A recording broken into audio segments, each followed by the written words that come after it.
So hello dear student, কেমন আছো? I hope প্রত্যেকে শুধু ভালো নয়, ভীষণ ভালো আছো। স্ক্রিনের ওপর একটা প্রশ্ন দেখা যাচ্ছে, তাই না? এই প্রশ্নটা আমরা প্রথমে মন দিয়ে পড়বো, বুঝবো, তারপর তুমি আর আমি দুজন মিলে কনসেপ্ট অনুযায়ী সলভ করব। কোনো শর্টকাট মেথড আমরা ইউজ করব না, কারণ শর্টকাট মেথড তো তুমি মার্কেটে যে কোনো বই কিনলেই পেয়ে যাবে, ঠিক আছে? কিন্তু আসল কাজ হচ্ছে জিনিসটা বোঝা, ঠিক আছে? বুঝে বুঝে আমরা সলভ করব। তো চলো প্রশ্নটা কি বলেছে ফটাফট করে পড়ে নিই। কি বলেছে দেখো, চালের বাজার দাম 5% হ্রাস পায় একটি পরিবারের খরচ না কমিয়ে দ্রব্যটির ব্যবহার বৃদ্ধি পাবে 5%, 20%, 5×5=19%, 5×3=19%। ওকে, তো মুদ্রা কথা হচ্ছে চালের দাম 5% কমে গেছে বর্তমানে, তাহলে এই চালটা কতটা পরিমাণ ব্যবহার বাড়াবো সেটা আমাদের বলতে হবে। তাহলে আমরা মনে করে নিচ্ছি x টাকা দিয়ে আগে চাল কিনতাম আমরা y কেজি, এটা পূর্বে মানে আগে, ঠিক আছে? x টাকা দিয়ে চাল কিনতাম y কেজি, এটা কবের ঘটনা? এটা আগের ঘটনা। কিন্তু বর্তমানে কি হয়ে গেছে? বর্তমানে 5% হ্রাস পেয়েছে দাম। তার মানে আগে দাম ছিল x টাকা, বর্তমানে x এর 5% হয়েছে দামটা, ঠিক আছে? তাহলে এখন দাম কত? তাহলে এখন দাম হয়েছে x মাইনাস x এর 5%।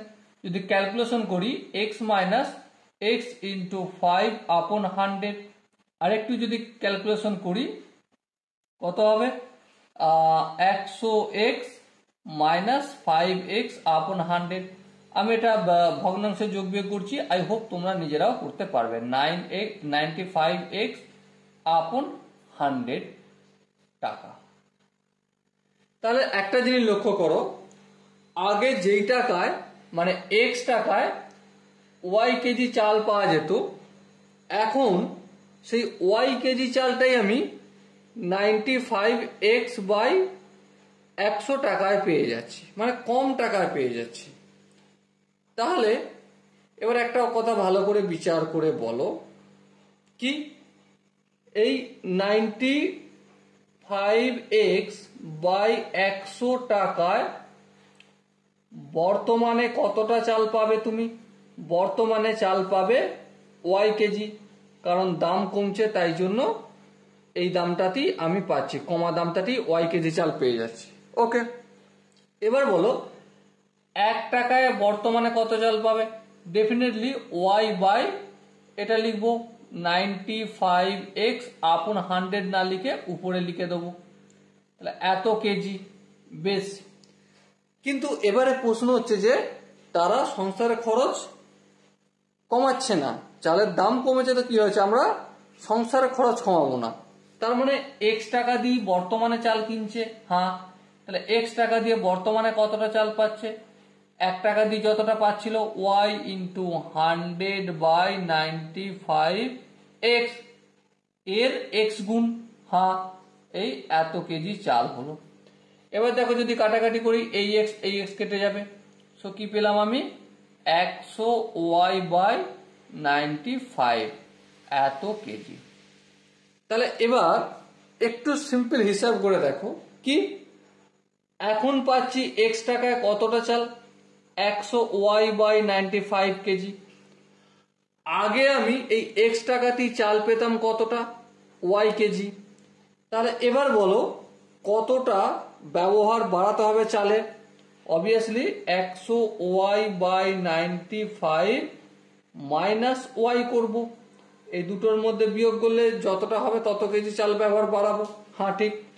তাহলে কত হবে? এলসিএম নিলে 95 হবে, আর এখানে 100y মাইনাস 95y, আর একটু যদি কাজ করি 5y/95, এত কেজি চাল আমরা অতিরিক্ত কিনবো, তাই তো?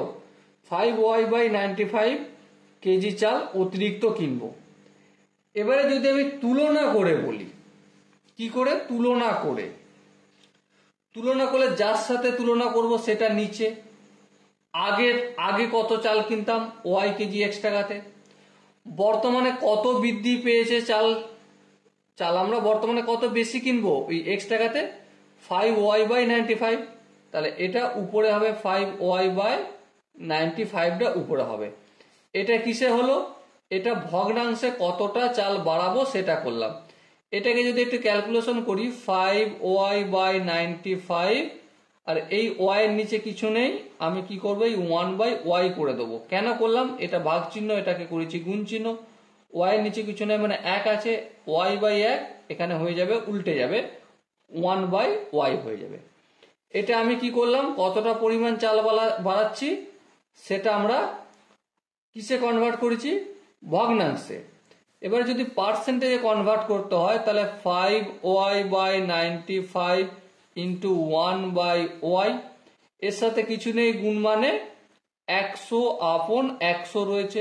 হ্যাঁ, এই 100টার সঙ্গে কোনো রকম ছেড়খানি করব না, বাকি সব কাজ করে যাব। যেমন ধরো এই ওয়াই কেটে দিলাম, চলো কেটে দিলাম। আচ্ছা এবার দেখো 5 1 কে 5, আর এটা কি হবে 5 1 কে 5, 5 9 45, তাহলে কত হলো 100/95। কিন্তু প্রশ্ন হচ্ছে এই নিচে 100টার পরিবর্তে আমি 100/19, আচ্ছা এই 100টার পরিবর্তে কি লিখবো, পার্সেন্টেজ লিখবো। কেন হচ্ছে আই হোপ তোমরা জানো, কারণ আমরা যখন স্কুলেতে 20% নাম্বার পেতাম, কিভাবে লিখতো টিচার 20/100, তাহলে এই 100টা উঠে গিয়ে পার্সেন্টেজ চিহ্ন হয়ে যেত, তাই না? তো সেরকমই এই 100টা উঠে গিয়ে পার্সেন্টেজ চিহ্ন হয়ে গেছে। এবার আনসারের সঙ্গে আমাকে তো ম্যাচ করাতে হবে, তাহলে কি করতে হবে, এটা ভাগটা করব, ভাগটা করলে 5 19 95, তাহলে 5 পূর্ণ 5/19 পার্সেন্টেজ আমরা চাল ব্যবহার বাড়াবো। ওকে, সো ডিয়ার স্টুডেন্ট, এখানে যে অপশনগুলো রয়েছে দেখো, তার মধ্যে অপশন সি হবে আমাদের সঠিক আনসার। ওকে, আই হোপ প্রত্যেকে এই কোশ্চেনের কনসেপ্টটা বুঝতে পেরেছো। যদি কোনো জায়গায় কারো মনে হয় না দাদা আর একটু ডিটেলসে এলাবোরেট করার দরকার আছে, এক্সপ্লেন করার দরকার আছে, ডেসক্রাইব করার দরকার আছে, তার জন্য তোমাকে একটাই কাজ করতে হবে, কমেন্টে লিখতে হবে ডেসক্রাইব অথবা এক্সপ্লেনেশন অথবা এলাবোরেট। ওকে, চলো দেখা হচ্ছে নেক্সট ভিডিও, ততক্ষণ পর্যন্ত ভালো থেকো, সুস্থ থেকো এবং জয় হিন্দ।